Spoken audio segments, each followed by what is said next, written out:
Cameroun, Amplitude FM va rediffuser chaque jour les émissions de Martinez Ogwal a été assassiné parce qu'il faisait trop de révélations jugées dérangeantes pour les prévaricateurs des deniers publics. Il pensait le réduire à jamais au silence en l'enlevant et en l'assassinant de la manière la plus barbare avant d'exposer son corps comme un trophée de guerre.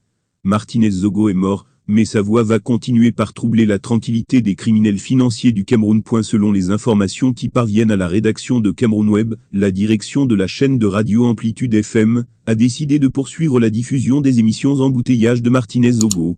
Les Camerounais vont encore entendre dans les voitures, au marché, chez les coiffeurs aux heures habituelles, les révélations croustillantes du journaliste. Pour le politologue David Eboutou, il s'agit d'une pression supplémentaire sur les autorités camerounaises, qui ont la charge de faire la lumière sur cette macabre affaire.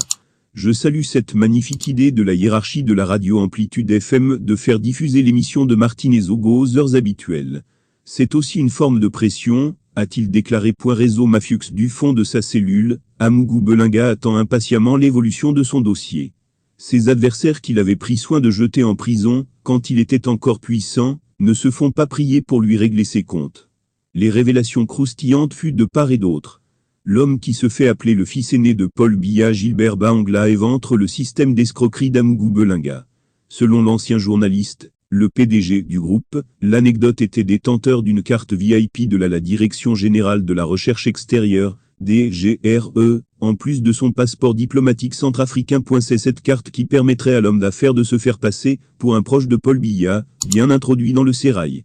Le système est bien huilé au point où les victimes d'Amougou Belinga n'ont quasiment pas de chance. Découvrir le potoro. Amougou était comme un agent de la DGRE, avec une carte VIP où il se balade partout avec. Quand Amougou vient vers vous, même si vous êtes chef d'État, il vous dit « Voici ma carte de la DGRE, la plus grande institution de renseignement ». Il prend son téléphone, il appelle le directeur de la DGRE, il appelle la présidence de la République. Il dit « Bonjour à Ivo, on fait comment ?»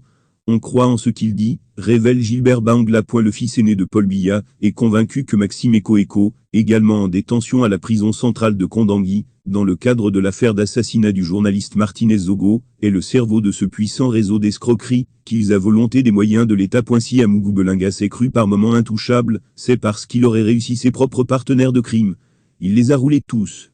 Parce que normalement la même quintessence financière que Amougou devait avoir, même son complice Eko devrait l'avoir, puisque c'est Eko, qui est le générateur de la pensée forte, du bluff, rapporte Bahangla. Gilbert Bahangla connaît bien Amougou Belinga.